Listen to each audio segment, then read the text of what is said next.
Hello बच्चों, तो स्वागत है आप सभी का लेक्चर नंबर 2 में, जिसमें हम लोग बेसिक अलजेब्रा स्टार्ट कर रहे हैं। बेसिक अलजेब्रा में हम लोग स्टार्ट करेंगे पहले तो क्वाड्रेटिक इक्वेशन पढ़ेंगे, फिर बायनोमियल थ्योरम पढ़ेंगे और फिर एपी और जीपी। ठीक, तो सबसे पहले स्टार्ट करते हैं क्वाड्रेटिक इक्वेशन, जो कि बेसिक कहीं कहीं ना कहीं हम लोग 10th क्लास में पढ़ते हैं।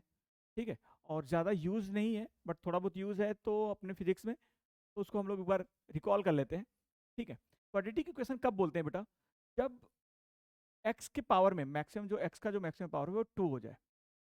यहाँ पर ए जीरो नहीं होना चाहिए, तो ये हो जाएगा A x square plus B x plus C is equal to G. इसको क्वाड्रेटिक इक्वेशन बोलते हैं। अब यहाँ पर एक्स की दो वैल्यूज आती हैं। ठीक है, यहाँ पर एक्स की दो वैल्यूज को रखोगे तो पुट करोगे तो जीरो आएगा। लीनियर इक्वेशन में एक वैल्यूज आती है, क्वाड्रेटिक इक्वेशन में दो वैल्यूज आती हैं। और यहाँ पर 3 हो जाएगा तो मैक्सिमम 3 वैल्यूज आएंगे। ठीक है, तो अगर हम बात करें इसमें, अगर दो वैल्यूज हैं, मान लो इसकी एक वैल्यूज है अल्फा और एक वैल्यूज है बीटा, तो कितने तरीके से सॉल्व कर सकते हैं? सबसे पहले हम ये समझते हैं, एक तो ये सोल्यूशन होता है कि alpha plus beta is equal to minus of B upon A, ये हो जाता है। दूसरा हो जाता है alpha into beta is equal to C upon A. ठीक है, इस पे क्लास 10th में हम चर्चा करते हैं। ये बी हो गया और ये जहां पर अगर माइनस रखेंगे, अगर मान लो यहाँ पे माइनस होगा, जैसे सपोज करो 2x square minus 3x plus सी, या प्लस 6 हो गया, तो ये यहाँ पर b का वैल्यू -3 लेंगे, b की जगह पे -3 रखेंगे। ठीक है, प्लस होगा तो b की जगह पे 3 रखेंगे। इन चीज का केयर करेंगे और कुछ नहीं। इसके बाद जो सबसे ज्यादा हम यूज करेंगे वो दो मेथड है। कौन कौन सा? एक है जिसको हम लोग श्रिदराचार्य फार्मूला बोलते हैं। श्रिदराचार्य फार्मूला क्या होता है? x is equal to minus b plus minus under root b square minus 4ac divide by 2a। ठीक है, फिर वही कहानी यहाँ भी, बी और सी और ए का वैल्यू लिखने में हम लोग माइनस प्लस की गलती करते हैं, वो नहीं करना है। अगर यहाँ पर -3 है तो बी की जगह पे -3 रखेंगे, यहाँ पे -4 है तो सी की जगह पे -4 रखेंगे। ठीक है, नेक्स्ट देखो, जब सपोज करो, जैसे मान लो कि एग्जांपल ले लेते हैं, जैसे मान लो कि x square minus 3x minus 4 है इक्वल टू 0, तो बी की जगह पे क्या लेंगे? 3 नहीं लेंगे, -3 लेंगे। सी की जगह पे 4 नहीं लेंगे, -4 लेंगे। मैं यही सिखाना। ठीक, और यहाँ पे पुट करेंगे सारे वैल्यूज को, b minus b plus minus b square minus 4ac divide by 2a। तो यहाँ से x की दो वैल्यूज आएंगी, एक बार जब प्लस लेंगे तब और एक बार जब माइनस लेंगे तब। एक होता है फैक्टराइजेशन मेथड, एक होता है फैक्टराइजेशन मेथड। फैक्टराइजेशन मेथड में क्या करते हैं, जो बीच वाला पार्ट है ना, उसको दो पार्ट में तोड़ते हैं, जिसका सम ये हो जाए और जिसका मल्टीप्लीकेशन a इंटू सी हो जाए। जैसे अल्फा प्लस बीटा का वैल्यू क्या हो जाए? b। और ये देखो, ये वाला पार्ट, ये वाला पार्ट, यही वाला करते हैं। ठीक है, तो फैक्टराइजेशन मेथड में क्या करते हैं, जैसे मान लो अभी एक एग्जांपल के थ्रू समझेंगे, इसको हम बीच वाले पार्ट को दो हिस्सों में, दो पार्ट में तोड़ते हैं। बीच वाले जो पार्ट है तो दो पार्ट में तोड़ते हैं। क्वेश्चंस के थ्रू समझते हैं, आओ देखो, क्वेश्चन के थ्रू समझते हैं। यहाँ पर सबसे पहले हम क्या करेंगे, जैसे ये x square plus 3x minus 18 है, तो अगर हम सबसे पहले त्रिज्याचार्य फॉर्मूला लगाना चाहें, त्रिज्याचार्य फॉर्मूला लगा सकते हैं, x is equal to minus b plus minus under root b square minus 4ac divide by 2a। तो हमें बताओ माइनस बी, सॉरी बी का वैल्यू कितना है बोलो? 3, और सी का वैल्यू कितना है बताओ? -18। अब यहाँ रख दो, एक्स इज इक्वल टू आ जाएगा -3 plus minus under root b square करो तो 3 का स्क्वायर करो 9 माइनस 4, ए का वैल्यू कितना है 1 और सी का वैल्यू कितना है -18 डिवाइड बाई 2 इंटू ए, तो 1 हो जाएगा। X is equal to -3 plus minus, -3 plus minus. अब यहाँ पे तुम देखो तो ये माइनस और माइनस प्लस हो जाएगा, और ये कितना हो जाएगा देखो तो 72 प्लस 9, देखो यहाँ पे 72 प्लस 9 81, और 81 का रूट कितना आता है 9 डिवाइड बाई 2। तो x का वैल्यू एक बार आएगा -3 प्लस 9 अपॉन 2, और एक बार x का वैल्यू आएगा -3 -9/2। यहाँ से अगर तुम सॉल्व करोगे तो ये आएगा 6/2 मतलब 3। और यहाँ से सॉल्व करोगे तो ये आएगा 12/2 मतलब माइनस, ये आ जाएगा।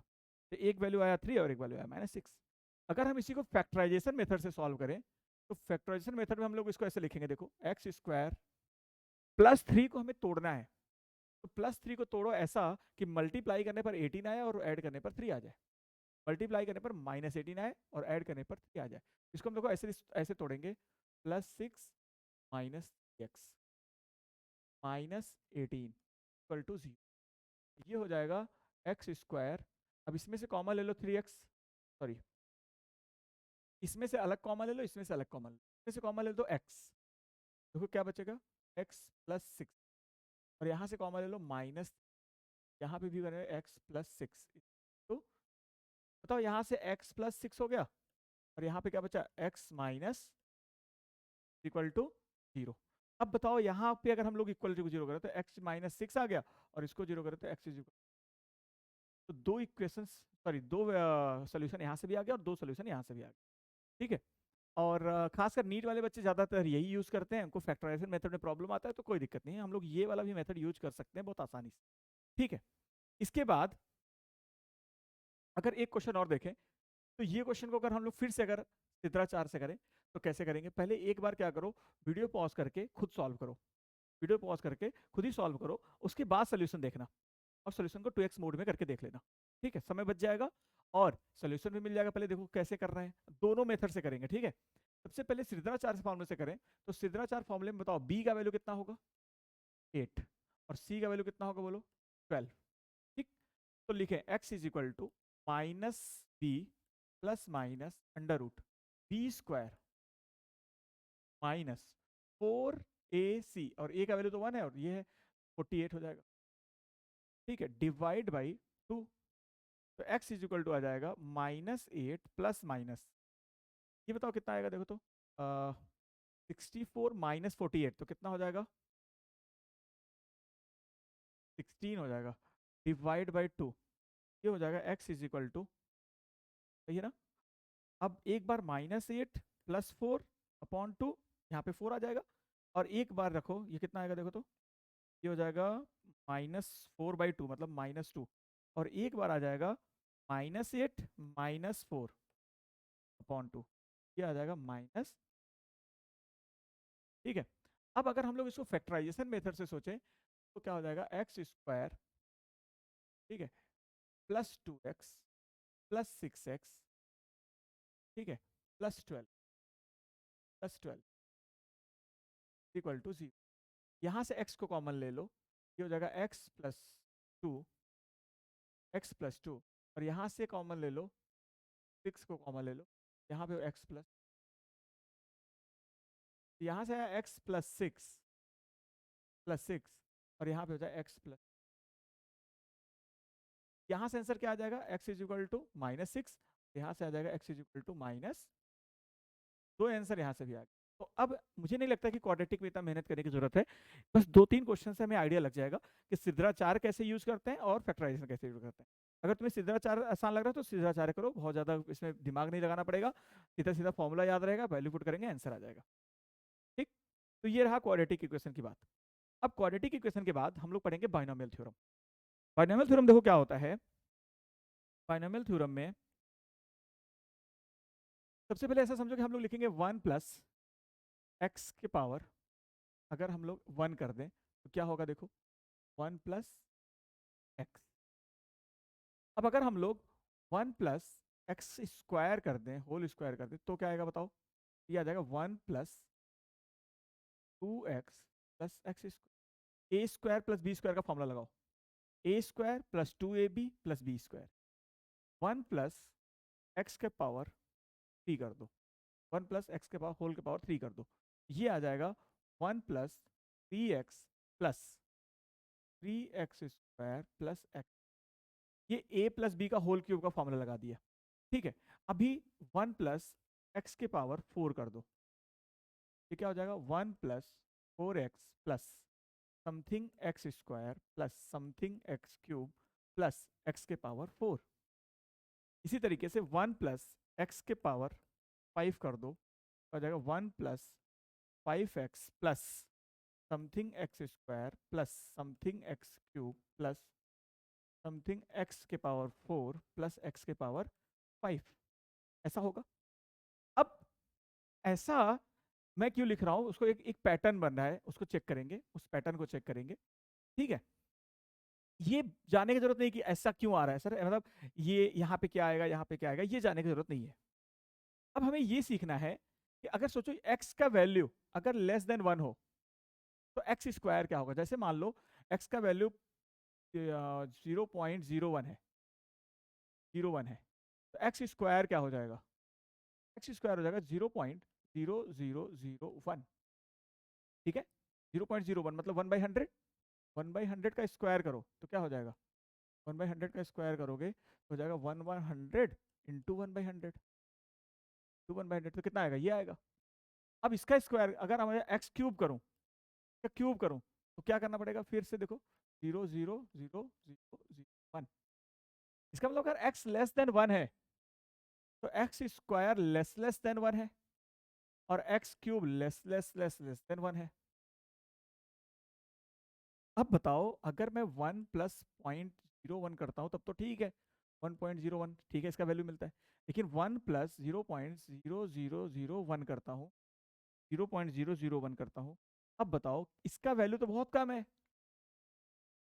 और अगर मैं 1 प्लस 0.000001 करता हूं तो इसका मतलब 1.000001 का, अब इसका कोई बहुत इसको ऐड करने का कोई बहुत ज्यादा फर्क नहीं पड़ेगा, इसको ऐड करने से बहुत ज्यादा फर्क नहीं पड़ने वाला है। तो हम क्या करते हैं, हम ये एक्स स्क्वायर और एक्स क्यूब के टर्म्स को इग्नोर या नेग्लेक्ट कर देते हैं। हम लोग एक्स स्क्वायर, जब भी एक्स छोटा होगा 1 से तो एक्स स्क्वायर और छोटा होगा और एक्स क्यूब वाला टर्म और छोटा होगा, तो हम लोग क्या करेंगे, एक्स स्क्वायर और एक्स क्यूब वाले टर्म को नेग्लेक्ट कर देंगे, ठीक है। तो अगर हम इसको नेग्लेक्ट करते हैं, इन टर्म्स को नेग्लेक्ट करते हैं, देखो ये जो एक्स स्क्वायर और एक्स क्यूब वाला टर्म है अगर इसको हम लोग नेग्लेक्ट कर दें, ठीक है, तो हमारे पास क्या बचा, देखो 1 प्लस एक्स के पावर 1 है तो 1 प्लस 1x बचा, 1 प्लस एक्स के पावर 2 है तो 1 प्लस 2x बचा, 1 प्लस एक्स के पावर 3 है तो 1 प्लस 3x बचा, 1 प्लस एक्स के पावर 4 है तो 1 प्लस 4x बचा, 1 प्लस एक्स के पावर 5 है तो यहाँ पर 1 प्लस 5x बचा। तो अगर 1 प्लस एक्स के पावर n होगा, 1 प्लस एक्स के पावर n होगा, तो ये क्या बचेगा, 1 प्लस nx, जो यहाँ पर n है वो यहाँ आ जाएगा। और इंपॉर्टेंट क्या बात है याद रखने की, जो यहाँ पर तो 1 होना चाहिए, ये फिक्स है, और यहाँ पर जो x है वो x लेस देन 1 होना चाहिए। तीन बातों का ध्यान रखना है इसमें। पहली बात, यहाँ पे 1 होना चाहिए, दूसरी बात जो x है वो लेस देन 1 होना चाहिए, और तीसरा जो n है वो यहाँ पे सामने आ जाएगा। n का वैल्यू कुछ भी हो सकता है, n का वैल्यू -1 -2, ठीक है, 1 2 3, ठीक है, कुछ भी हो सकता है, 1000, ठीक है, 10,000, 1/1000, कुछ भी, n का वैल्यू कुछ भी ले लो, ठीक है, 1/100, ठीक है, 1/10, कुछ भी ले लो, ये हो जाएगा। ये n का वैल्यू कुछ भी ले लो, लेकिन x जो है वो लेस देन 1 होना चाहिए, x लेस देन 1 होना चाहिए, और यहां पर क्या होना चाहिए, 1 होना चाहिए। आया समझ में। जैसे एक एग्जांपल लेते हैं, देखो जैसे एक एग्जांपल देखो क्या लेते हैं, सपोज करो ये कह रहा है 1.02 के पावर 1/2 है, तो इसको हम लोग ऐसे लिख सकते हैं क्या, देखो तो 1 प्लस 0.02 के पावर 1/2, यहाँ पर 1 बन गया, यहाँ पे 1 बन गया, तो इसको हम लोग लिखेंगे, देखो ये जो x है वो 1 से छोटा है, तो इसको हम लोग लिख सकते हैं 1 प्लस nx, n यहाँ ला दो, 0.02, तो ये क्या बचेगा बोलो, ये बन जाएगा 1 प्लस, ये कट जाएगा 2 से 2 तो ये हो जाएगा 0.01, ये हो जाएगा 1.01, ये आंसर आ गया, ये आंसर आ गया, ठीक है। अब देखो अगर हम इसको सॉल्व करने चले, अब पहले एक बार तुम इसको सॉल्व करो वीडियो पॉज करके, जितने भी क्वेश्चंस हैं एक बार वीडियो पॉज करके खुद से सॉल्व करने की कोशिश करो, ठीक है, गलत आ जाए कोई बात नहीं, उसके बाद सोल्यूशन देखो। अगर तुम जेई की तैयारी कर रहे हो, नीट की तैयारी कर रहे हो, तो मैं तुम्हें जेई नीट की कसम देता हूँ, सबसे पहले क्वेश्चन को खुद सॉल्व करो, कोशिश करो एक बार तुम गलत सॉल्व कर लो, ठीक है। इसीलिए क्या होता है ऑनलाइन और ऑफलाइन में यही प्रॉब्लम हो जाता है, ऑनलाइन बच्चे खुद से ट्राई नहीं करते हैं, वो टीचर्स पे डिपेंड होते हैं। और फिजिक्स बेटा खुद से बिना ट्राई किए नहीं सीखा जा सकता, यही रीजन है कि हम ऑनलाइन और ऑफलाइन में बहुत ज्यादा डिफरेंस आ जाता है। जब तुम खुद से पढ़ रहे हो तो कोशिश करो पहले ये क्वेश्चन खुद से सॉल्व करो, वीडियो पॉज करके खुद से सॉल्व करो ईमानदारी से, और उसके बाद सोल्यूशन देखना, ठीक है। चलो देखो, अब यहां पर हम इसको क्या लिख सकते हैं, देखो इसको हम ऐसे लिख सकते हैं क्या, देखो 1000 प्लस 3। कुछ लोग क्या करते हैं इसको ऐसे लिख देते हैं 1 प्लस 1002 लिख देते हैं, 1 प्लस 1002 लिख देते हैं, ऐसे लिख देते हैं, ठीक है। 1 प्लस 1002 लिख देते हैं, ऐसे लिख देते हैं, ठीक। ये चीज गलत हो जाएगा बेटा, ठीक है। तो ये गलती नहीं करेंगे यार, ठीक है। अब क्या करना, देखो क्यों नहीं करेंगे, क्योंकि यहाँ पर यहाँ पर ये जो वैल्यू है ना, ये एक्स एक्स 1 से ज्यादा है। तो अब हम क्या करेंगे, अब क्या करेंगे देखो, यहाँ पे 1 तो बनाना है, लेकिन अब देखो कैसे बनाना है। अब इसको एक काम करो, कॉमन ले लो। जब इसको कॉमन लोगे तो क्या होगा, ये कॉमन ले लो, 1000 के पावर 1/3 बाहर आ जाएगा।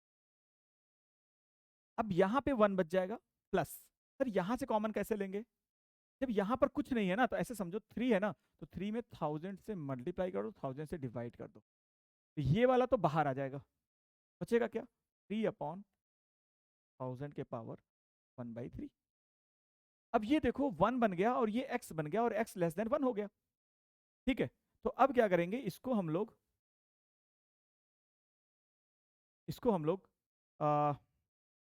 देखो, ये तो 10 की, ये कितना आएगा बोलो, ये 1000 10 के पावर 3 के पावर 1/3 है, ठीक है। और ये हो जाएगा तुम्हारा 1 प्लस एन एक्स, ये n हो गया और ये x हो गया, 1 + 1/3 इंटू 3/1000, तो 3 से 3 कट गया, और ये कितना आ गया देखो, तो 10 आ गया, और ये कितना आ गया बोलो,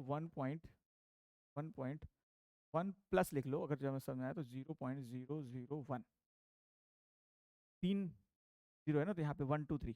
अब इसको हम लोग सॉल्व कर लें तो ये आ जाएगा 10 इंटू 1.001, 10 से मल्टीप्लाई कर दो तो ये आ जाएगा 10.01, ये आ जाएगा, ठीक।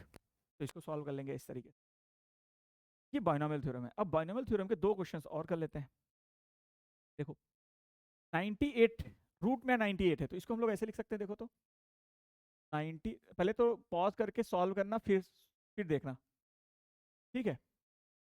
इसको हम लोग ऐसे लिख सकते हैं, 98 को हम लोग 100 - 2 लिख सकते हैं, और फिर 100 कॉमन ले लोगे, तो 100 कॉमन ले लोगे तो यहाँ बचेगा 1/2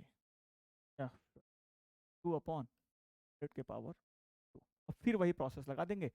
अब यहाँ पे प्लस हो या माइनस कोई फर्क नहीं पड़ता है, फिर से वही प्रोसेस लगा देंगे, यहाँ पे 100 बाहर आएगा, 100 के पावर 1/2 आएगा, 100 के पावर 1/2 आएगा, तो 100 के पावर 1/2 कितना हो जाएगा, 10, और ये कितना हो बोलो, 1 - 1/2, क्यों, क्योंकि सामने आ जाएगा 1 माइनस, यहाँ पे सामने आ गया, इंटू 2/100, तो ये आ जाएगा 10 इंटू, ये 2 से 2 कट गया, 1 माइनस 0.01, ये हो जाएगा 10 इंटू 0.01 माइनस करेंगे तो 0.9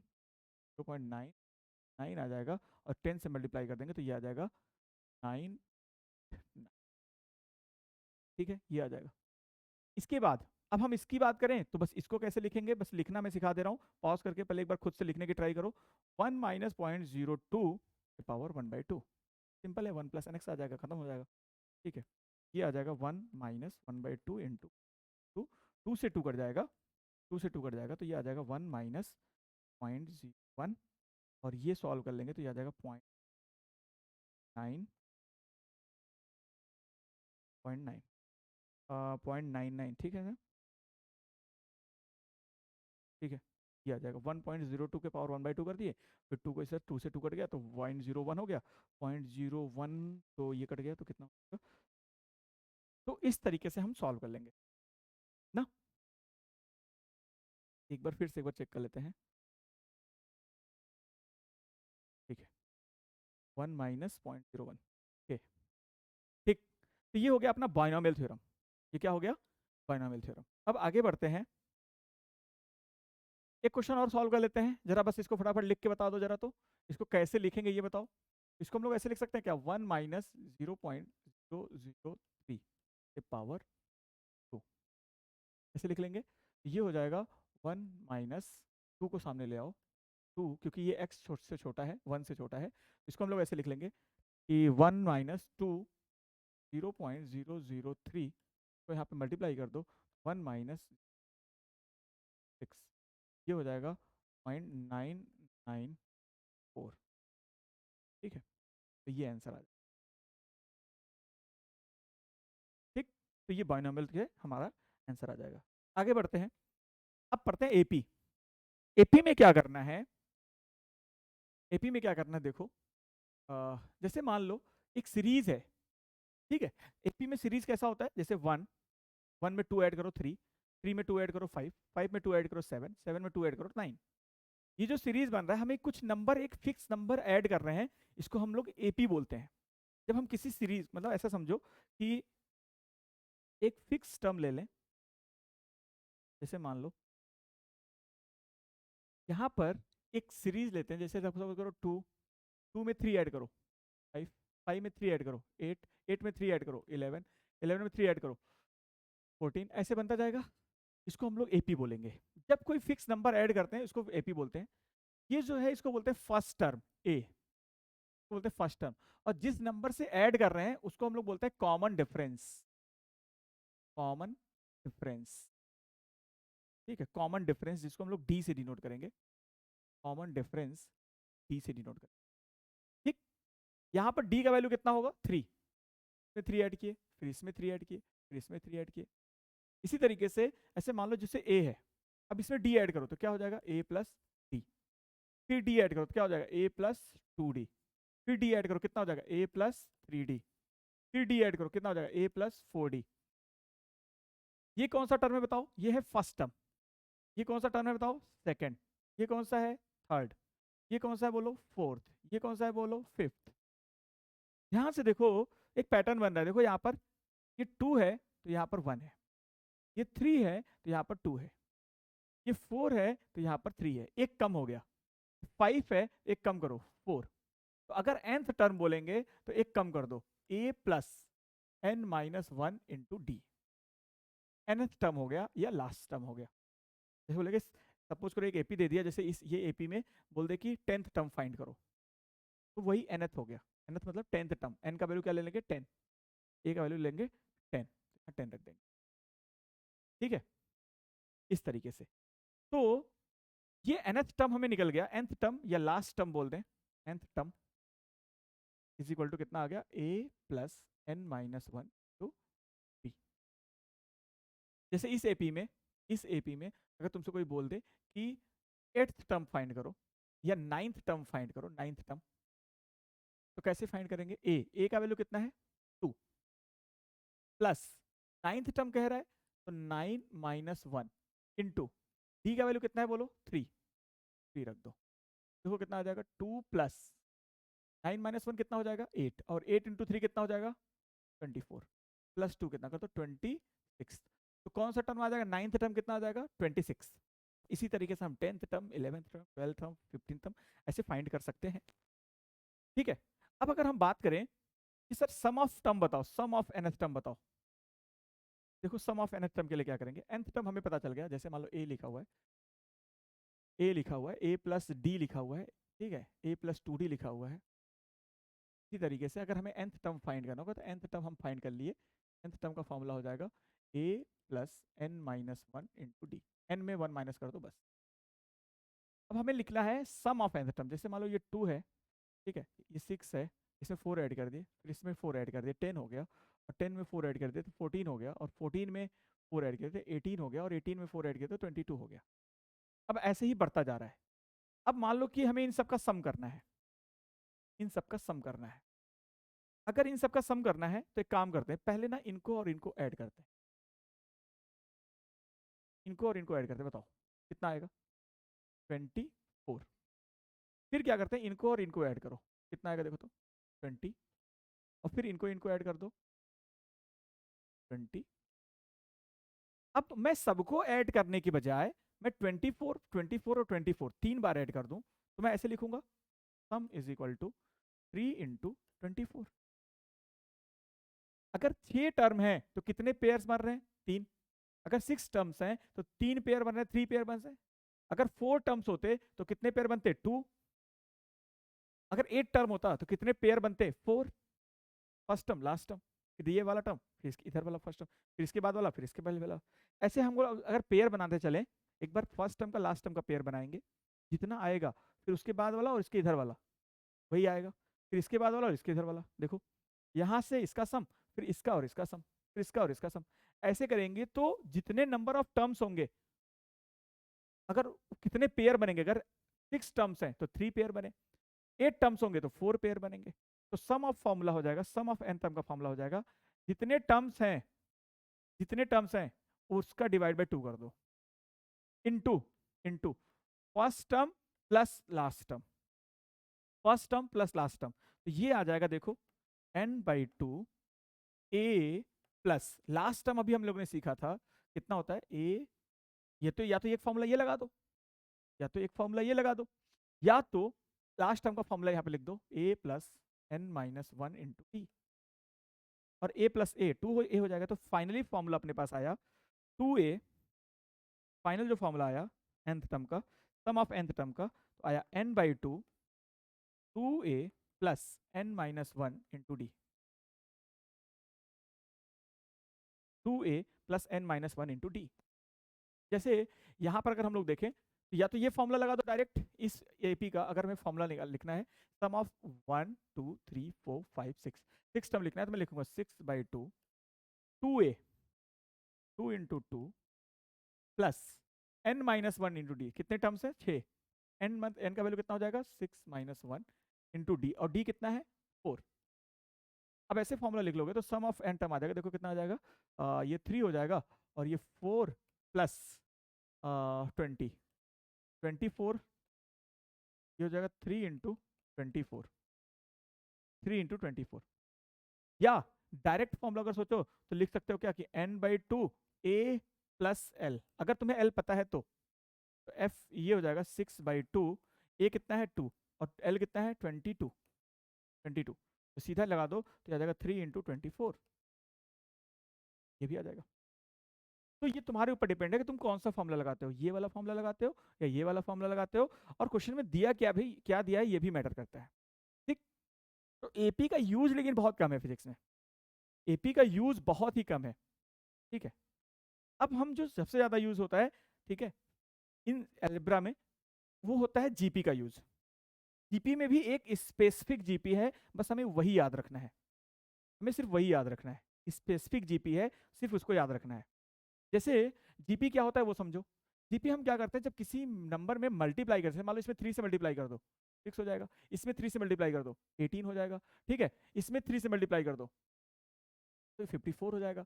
तो 3 से मल्टीप्लाई करते जा रहे हो, इसके बाद जो मिलने वाला है ये जीपी बन जाएगा, मतलब ये सीरीज हो गया जीपी का, सब में एक ही नंबर से मल्टीप्लाई हो रहा है।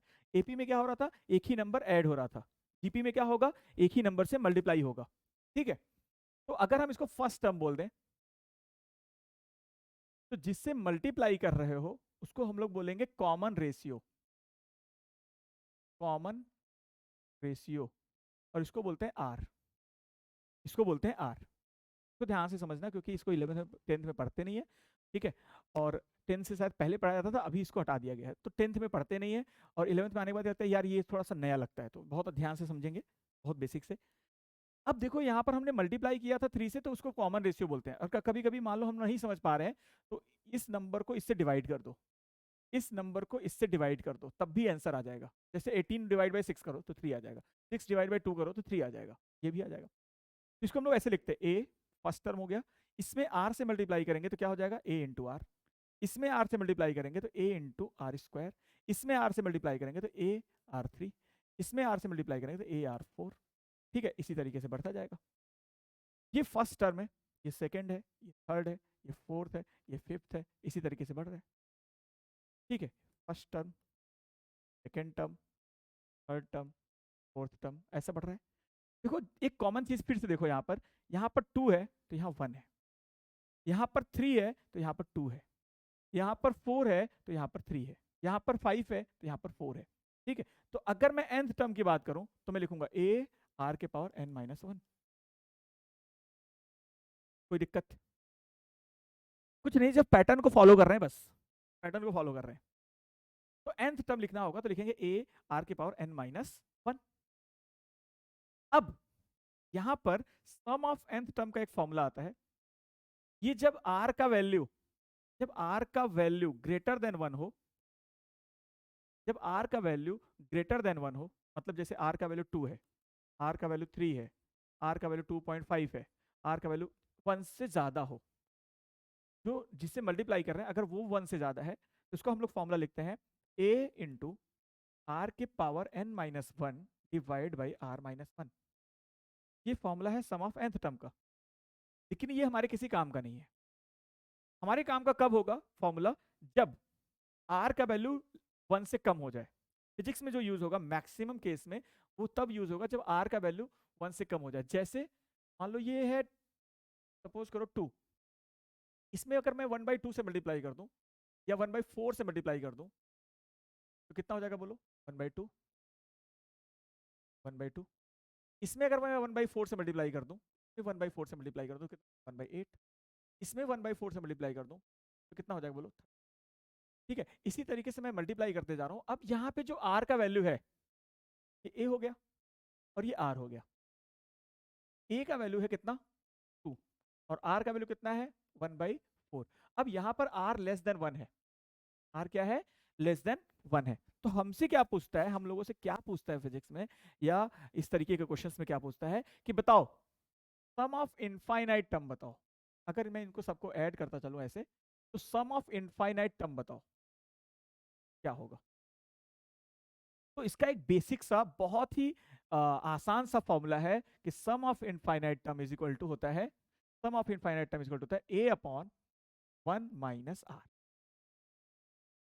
ठीक, ये जल्दी याद नहीं होता है, ये कई साल लग जाते हैं लोगों को याद करने में, ये कई साल भाई।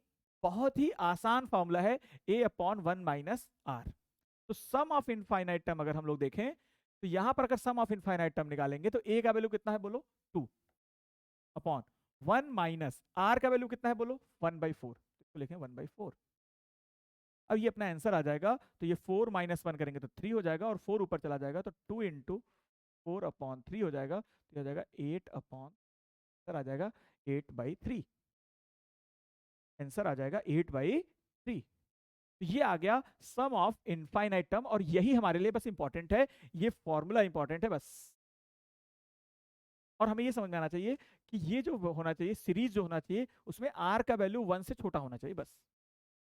अगर ये ऐसा कंडीशन है तो डायरेक्ट ये फॉर्मूला लगाएंगे और सम ऑफ इनफाइनाइट टर्म को फाइंड कर लेंगे। ये कई बार यूज होगा, कई बार। ठीक है, ग्रेविटेशन में यूज होगा, इलेक्ट्रोस्टैट में यूज होगा, बहुत बार यूज होगा। और ऐसे ऐसे क्वेश्चंस को लोग टफ मान लेते हैं, भाई ये टफ नहीं है, ये तो बस एक समझो कि जीपी का यूज है, और ये हमें पहले से पढ़ लेना है कि sum of infinite term equal to a upon 1 minus r। a का वैल्यू जो है फर्स्ट टर्म होगा 1 माइनस r का वैल्यू जिससे हम लोग मल्टीप्लाई कर रहे हैं, r का वैल्यू 1 से छोटा होना चाहिए, बस यही काम करना है।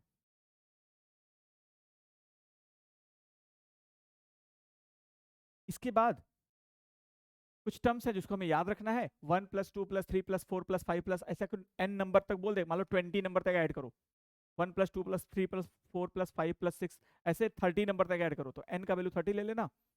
n तक अगर नंबर ऐड करना है, n तक ऐड करना है, तो इसका फॉर्मूला हो जाएगा n into n plus 1 divide by 2। Direct formula use करो, एपी से भी यूज कर सकते हो, बट फ्रिक्वेंटली यूज होगा तो इसको हम लोग डायरेक्ट यूज करेंगे, n इंटू n प्लस 1/2। जैसे मान लो 1 प्लस 2 प्लस 3 प्लस 4 प्लस 5, अगर हमें इनको ऐड करना है तो ये क्या वैल्यू है, 5, तो हम लोग लिख देंगे 5 इंटू 5 प्लस 1 डिवाइड बाई 2। तो ये हो जाएगा 5 इंटू ये 6/2 3, कितना हो जाएगा 15। और ऐसे भी चेक कर लो, 5 और 4 9, 9 और 3 9 और 3 12, 12 और 2 14, 14 प्लस 1 15। अब तुम्हें 30 टर्म तक बोल देगा, मान लो प्लस प्लस करके 30 टर्म तक बोलो, तो 30 इंटू 30 प्लस 1 डिवाइड बाई 2, ये आ जाएगा 15, और 15 इंटू 31 मल्टीप्लाई कर दो, काम खत्म, काम खत्म। इसी तरीके से अगर 1 square plus 2 square plus 3 square plus 4 square है, ये कोई देखो सीरीज नहीं बन रहा है, तो ठीक है, अगर इसको याद रखेंगे 1 plus square 1 square plus 2 square plus 3 square plus 4 square plus ऐसे डॉट डॉट करके जितना भी, मान लो 7 स्क्वायर तक ऐड करना है तो n का वैल्यू 7 ले लो, 10 स्क्वायर तक ऐड करना है तो n का वैल्यू 10 ले लो, 11 तक ऐड करना है तो n का वैल्यू 11 ले लो, ठीक है। तो n into n plus one divide by two, sorry n into n plus one, 2n plus one divide by 6। और अगर यही चीज 1 cube plus 2 cube plus 3 cube plus 4 cube plus 5 cube plus 6 cube plus 7 cube plus 10 cube is equal to n into, जो ये वाला लिखे हो ना, यही लिख लो, n into n plus one divide by to का होल स्क्वायर कर दो, बस इसी को होल स्क्वायर कर दोगे तो ये वाला आंसर आ जाएगा। ठीक, तो यहाँ तक रखते हैं, फिर नेक्स्ट लेक्चर में, ये लेक्चर कंप्लीट हो गया, अच्छे से क्वेश्चन सॉल्व करना, ठीक है। और इसके जो नोट्स होंगे कोशिश मैं करूँगा कि डिस्क्रिप्शन में मिल जाए, और इससे रिलेटेड अगर कोई क्वेश्चन होगा तो वो भी आपको नोट उसी डिस्क्रिप्शन में मिल जाएगा। Okay, thank you so much.